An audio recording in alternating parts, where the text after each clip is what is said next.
स्वागत है आपका। मैं हूं आपके साथ अनुज श्रीवास्तव। बुलेटिन की शुरुआत करते हैं। महाराष्ट्र में कोरोना का कहर कम होता नजर आ रहा है और कोरोना के 7,603 नए मामले सामने आए हैं।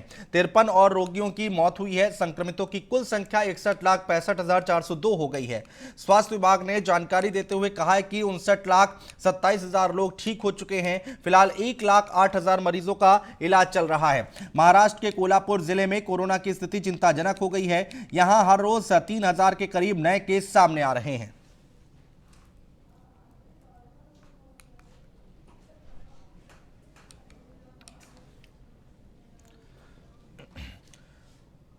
अलीबाग के जिला सेंट्रल जेल में कोरोना का कहर जारी है। जेल के कुल 69 कैदी और कर्मचारी कोरोना वायरस से संक्रमित हो गए हैं। इन सभी का नोएली के कोविड केयर सेंटर में इलाज चल रहा है। अलीबाग के तहसीलदार सचिन सेजल ने बताया कि कैदी और कर्मचारी का इलाज जिला अस्पताल के चिकित्सा अधिकारियों की देखरेख में किया जा रहा है।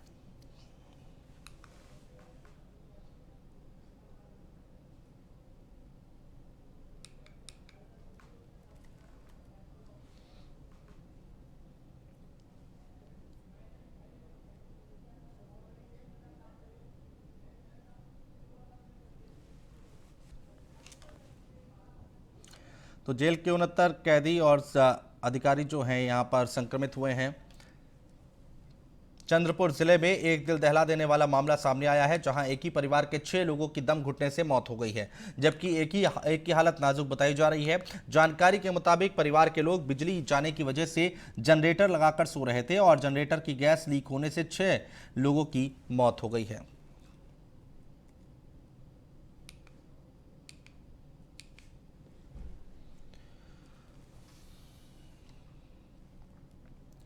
तो दम घुटने से परिवार खत्म हो गया है। चंदपुर जिले में दिल दहला देने वाला वाकया सामने आया है, जहां एक ही परिवार के 6 लोगों की दम घुटने से मौत हो गई, जबकि एक की हालत नाजुक बताई जा रही है। जानकारी के मुताबिक परिवार के लोग बिजली जाने की वजह से जनरेटर लगाकर सो रहे थे और जनरेटर की गैस लीक होने से 6 लोगों की मौत हो गई है। तो ये बुरी खबर निकलकर सामने आई है चंदपुर से, जहाँ पर एक दिल दहला देने वाला वाकया हुआ है, जहां एक ही परिवार के 6 लोगों की दम घुटने से मौत हो गई। एक की हालत नाजुक बताई जा रही है।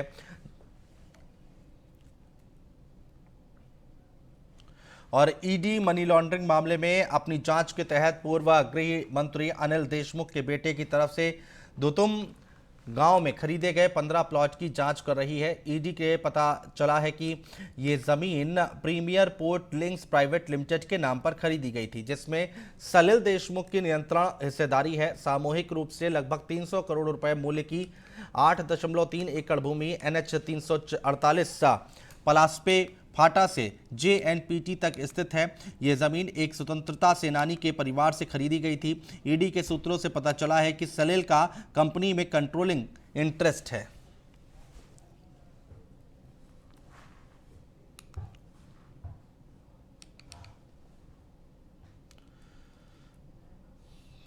तो ईडी मनी लॉन्ड्रिंग मामले में अपनी जांच के तहत पूर्व गृह मंत्री अनिल देशमुख के बेटे की तरफ से दुतुम गांव में खरीदे गए 15 प्लॉट की जांच कर रही है।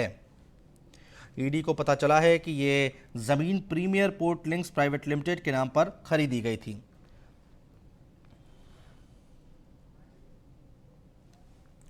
बॉम्बे उच्च न्यायालय ने अनिल देशमुख के खिलाफ भ्रष्टाचार मामले में अब तक की सीबीआई जांच का विवरण मांगा है।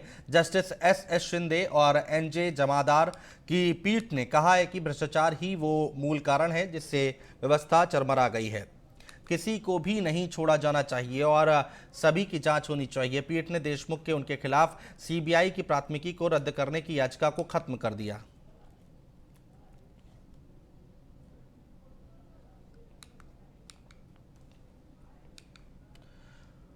और मुंबई में राकपा के वरिष्ठ नेता एकनाथ खड़से को क्लीन चिट देने वाली वोटिंग कमेटी की रिपोर्ट गायब हो गई है। एकनाथ खड़से के जमीन सौदे की जांच के लिए एक वोटिंग कमेटी का गठन किया गया था। कमेटी ने खड़से को क्लीन चिट भी दे दी थी। ईडी इस समय फिलहाल खड़से से पूछताछ कर रही है। खड़से के लिए अपनी बेगुनाही साबित करने के ये रिपोर्ट बहुत महत्वपूर्ण है।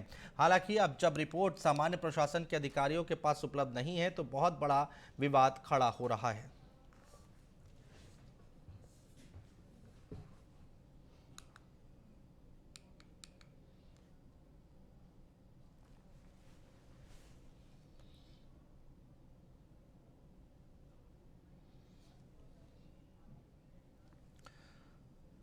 शिवसेना विधायक प्रताप सरनाइक ने कहा है कि मैं केंद्र और राज्य सरकार के बीच चल रही लड़ाई के बीच बलि का बकरा बना हूं। मेरे खिलाफ जो साजिश हो रही है इससे मैं लड़ लूंगा, लेकिन मुझे दुख इस बात का है कि बुरे वक्त में मेरे अपनों ने मेरा साथ नहीं दिया। सरनाइक ने कहा कि केंद्र सरकार द्वारा उन्हें जानबूझकर निशाना बनाया जा रहा है। उन्होंने कहा कि महाविकास आघाड़ी सरकार को बनाने में उन्होंने महत्वपूर्ण भूमिका निभाई थी और आघाड़ी सरकार को बदनाम कर रहे लोगों के खिलाफ विधानसभा में कार्रवाई की मांग की थी।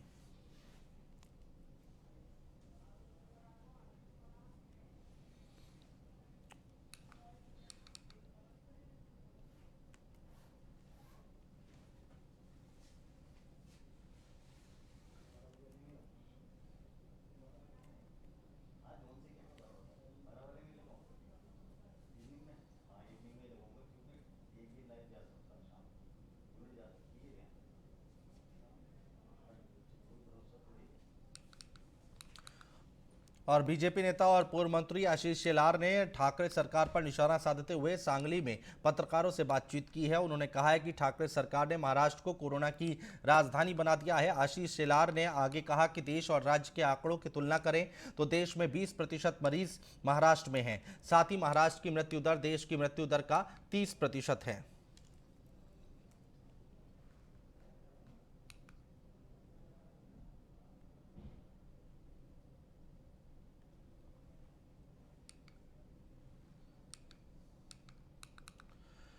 जून में हुई बरसात के बाद कुछ दिनों तक बारिश बिल्कुल नहीं हुई, लेकिन एक बार फिर से बरसात ने पूरे महाराष्ट्र के नदियों, नालों, जलाशयों को भर दिया है। कई जगहों पर पानी 3-3 फुट तक सड़कों पर आ गया है। घरों और दुकानों में घुस गया है और मौसम विभाग के मुताबिक अगले कुछ दिनों तक बारिश का जोर कायम रहेगा। अगले 3-4 घंटों तक मुंबई, ठाणे, पालघर समेत 7 जिलों में ज्यादा बारिश होने की चेतावनी जारी की गई है। कुछ जगहों पर पिछले 24 घंटों में 250 से 350 मिलीमीटर तक बरसात हुई है।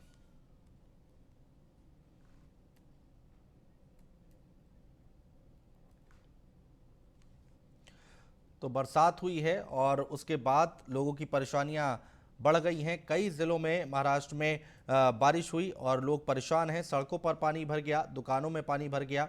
जून में बरसात हुई थी और उसके बाद एक बार फिर से बरसात हुई है और पूरे महाराष्ट्र के नदियों, नालों, जलाशयों को बरसात के पानी ने भर दिया है। मौसम विभाग के मुताबिक अगले कुछ दिनों तक बारिश का जोर कायम रहेगा।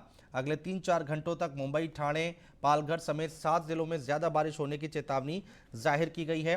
कुछ जगहों पर 24 घंटे की अगर हम बात करें पिछले 24 घंटे की, तो यहां पर 250 से 350 मिलीमीटर तक बरसात हुई है।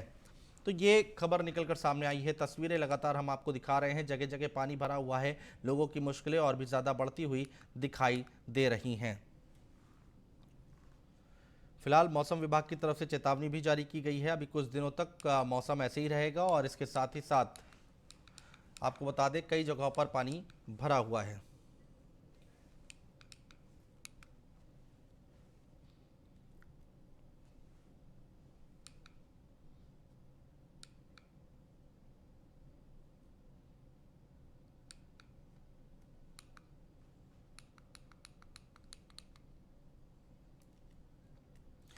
तस्वीरें लगातार हम आपको दिखा रहे हैं जहां पर पानी ने मुसीबत पैदा कर दी है। रायगढ़ के महाड़ में बाढ़ के पानी में डूबी सड़क पर महाराष्ट्र राज्य परिवहन के ड्राइवर ने अचानक बस उतार दी। ड्राइवर ने खुद की जान को तो जोखिम में डाला ही, साथ ही बस में मौजूद मुसाफिरों की जान को संकट में डाल दिया। गनीमत रही कि कोई अप्रिय घटना बस के साथ नहीं हुई है। फिलहाल बस ड्राइवर पर कार्रवाई की मांग की जा रही है। हाल लगातार 2 दिनों से भारी बारिश हो रही है और जिसके चलते नदी नाले का पानी उफान पर है। जगह जगह पर बाढ़ जैसे हालात बने हुए हैं। तस्वीरें हम आपको दिखा रहे हैं। ये तस्वीरें आप देख रहे हैं रायगढ़ की, जहां पर भारी बारिश के चलते बाढ़ जैसे हालात बने हुए हैं।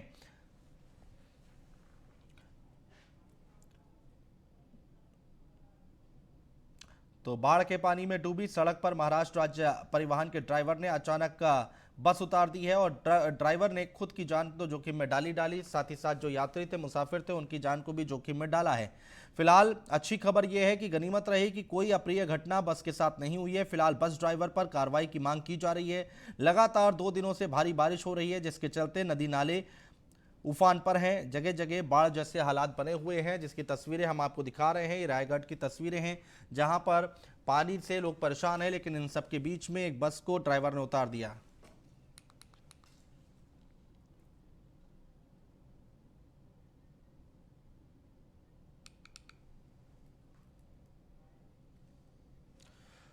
और रायगढ़ में भारी बारिश के चलते बाढ़ जैसे हालात बने हुए हैं। नदियां खतरे के निशान को पार कर चुकी हैं। मुरुद्दा तालुका में शिगरे, लक्ष्मीखार, नंदगांव और आदत, ओसारली, वलवती, वयूर, बोरली में पानी भर गया है। लोगों को निकालने के लिए आपदा प्रबंधन टीम कोलाड रिवर रिजॉर्ट मदद के लिए पहुंची है और 500 बाढ़ पीड़ितों को सुरक्षित स्थानों पर पहुंचाया गया है और ग्राम पंचायत ने भोजन की व्यवस्था की है।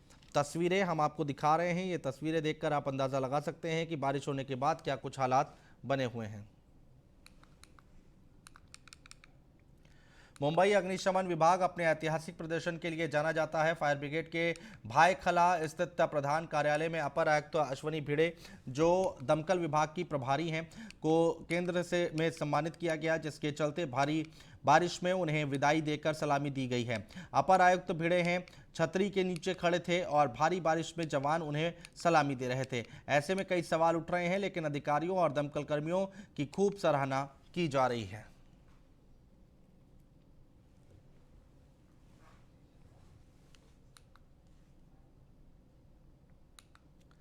चलिए बढ़ते आगे। भारत में चलने वाले नोट को छापने वाली नासिक की करेंसी नोट प्रेस में से 5 लाख रुपए गायब होने से हड़कंप मच गया है। करेंसी नोट प्रेस से हुई इस चोरी ने प्रशासन की चिंता बढ़ा दी है। करेंसी नोट प्रेस में भारत में व्यवहार में लाए जाने वाले नोटों की छपाई होती है। यहाँ साल में 2 से 2,500 मिलियन नोट छापे जाते हैं। इसलिए नासिक करेंसी प्रेस में 24 घंटे अत्याधुनिक और कड़ी सुरक्षा व्यवस्था का इंतजाम होता है। देश में जब नोटबंदी लगाई गई तो इस प्रेस ने दिन रात एक करके देश को नोटों की सप्लाई की अहम जिम्मेदारी अच्छी तरह निभाई। तब भी सुरक्षा संबंधी ऐसी कोई घटना सामने नहीं आई।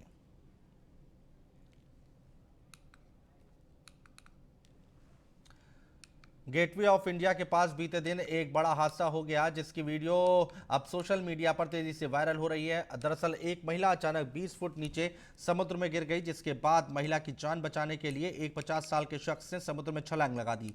जानकारी के मुताबिक ये सब तब हुआ जब महिला लहरों को देखने के लिए गई थी और संतुलन बिगड़ने के चलते वो 20 फीट नीचे समुद्र में जा गिरी। वहीं महिला के अचानक गिरने से आसपास मौजूद लोगों में हड़कंप मच गया और देखते ही देखते चीख पुकार मच गई। वहीं मौके पर मौजूद एक टूरिस्ट फोटोग्राफर गुलाब चंद ने डूबती महिला को बचाने के लिए समुद्र में छलांग लगा दी और महिला को बाहर निकाला।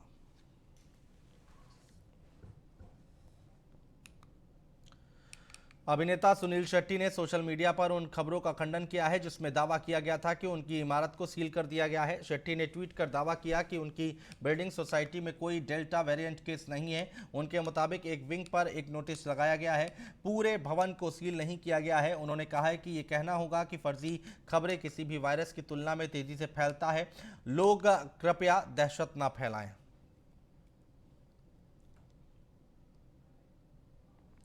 श्रेया घोषाल ने बॉलीवुड में 19 साल पूरे कर लिए हैं और गायिका ने इंस्टाग्राम पर अपनी हिंदी फिल्मों के सफर के बारे में बताया, जो देवदास से शुरू हुआ था। श्रेया ने इंस्टा पर लिखा, 19 साल पहले इस दिन मैंने प्रतिष्ठित फिल्म देवदास से हिंदी फिल्मों में अपनी शुरुआत की थी।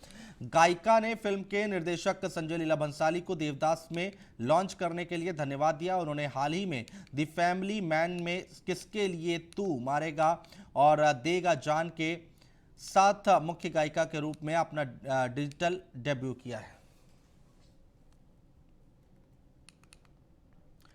चलिए बढ़ते आगे। महाराष्ट्र सरकार ने मंगलवार को दिवंगत पादरी और कार्यकर्ता स्टैन स्वामी के चिकित्सा दस्तावेज बॉम्बे हाई उच्च न्यायालय में जमा करा दिए हैं और एल्गार परिषद माओवादी संबंध मामले में 84 साल के स्वामी आरोपी थे और चिकित्सा आधार पर जमानत याचिका लंबित रहने के दौरान पिछले हफ्ते न्यायिक हिरासत में एक अस्पताल में उनका निधन हो गया था। इस साल 5 जुलाई को उच्च न्यायालय को स्वामी की मौत की सूचना देने की अदालत में आदिवासी अधिकार कार्यकर्ता का पक्ष रखने वाले वरिष्ठ अधिवक्ता मिहिर देसाई ने बताया था कि स्वामी की मौत एनआईए और महाराष्ट्र जेल प्राधिकारियों द्वारा बरती गई लापरवाही के कारण हुई है।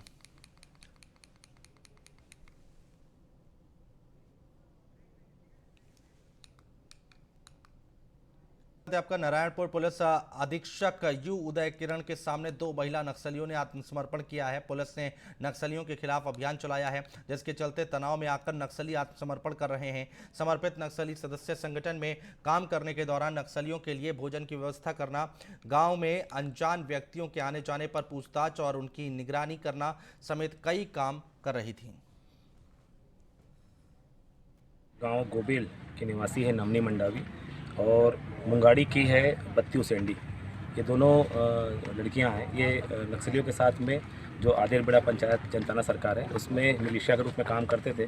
लंबे समय से वो इनके साथ काम कर रहे थे और नक्सलियों की जो नीतियां हैं तो बीजापुर में नक्सलियों ने युवक की हत्या कर दी और हत्या कर शव कुटरू से 5 किलोमीटर की दूरी पर फेंक दिया है। मारे गया युवक अम्बेली का रहने वाला था और पूरा मामला बहरमगढ़ ब्लॉक के कुटरू थाना क्षेत्र का है।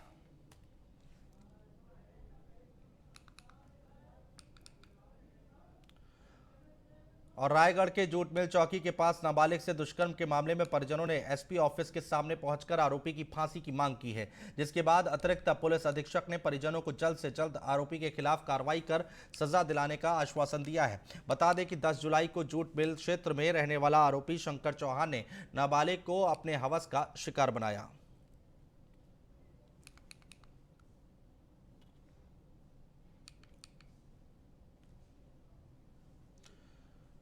और रायगढ़ में खरीफ फसल की तैयारी में जोरों शोरों से किसान जुटे हुए हैं। ऐसे में किसानों के सामने खाद की बड़ी किल्लत खड़ी हो गई है। किसान महंगे दामों पर व्यापारियों से खाद खरीदने को मजबूर हैं, तो वहीं कृषि विभाग के अधिकारी मांग के अनुरूप अभी तक लक्ष्य का 50% खाद का भंडारण होने की बात कह रहे हैं। किसानों का मानना है कि खेतों में धान की बुआई हो चुकी है। ऐसे में सभी किसानों को यूरिया खाद की जरूरत हो रही है। जैसे अभी फसल बोई का समय तो हो चुका है, लगभग अपने रायगढ़ पूर्वांचल क्षेत्र में फसल बोई का काम बहुत स्थिति माने 70 से 80% बोई हो चुकी है और वर्तमान स्थिति में खाद की बहुत ज़्यादा आवश्यकता है। इस वर्ष खरीफ फसल बहुत अच्छा प्रारंभ हुआ है और बारिश भी शुरुआत में अच्छी गिरी है। अभी 134% लगभग मतलब ज़िले में वर्षा हो चुकी है अभी की स्थिति में।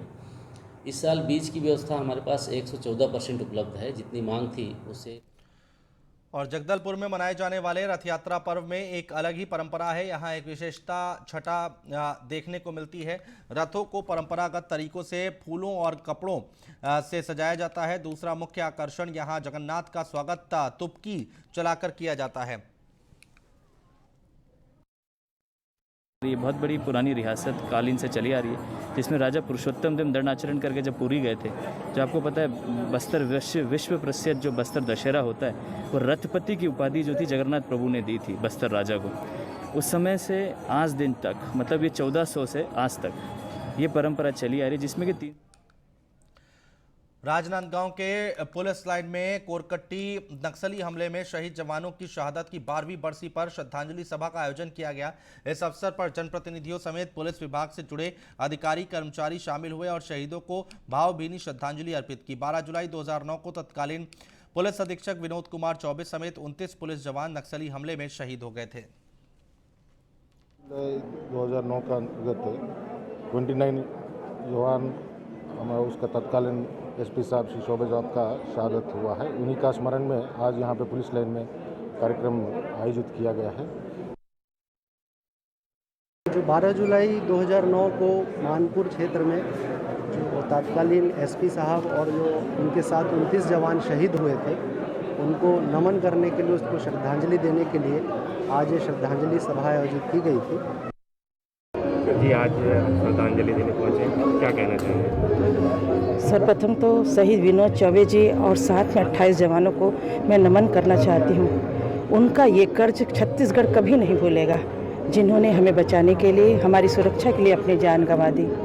मैं आदरणीय चौबे जी और पूरे जवान को सादर नमन कर।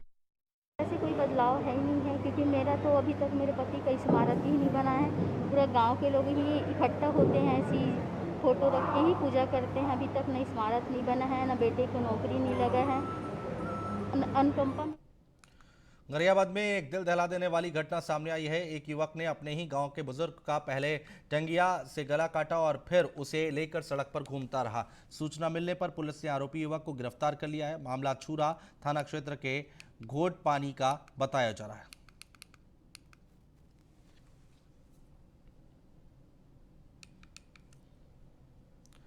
और कबीरधाम में शासकीय जमीन पर अवैध कब्जाधारियों का हौसला बुलंद है। वीरेंद्र नगर में सोसाइटी की कमी कई साल से चली आ रही है। धान खरीदी के वक्त जगह की कमी के चलते स्कूल ग्राउंड में धान की खरीदी की जाती है, जिससे बच्चों की शिक्षा पर बुरा असर पड़ता है।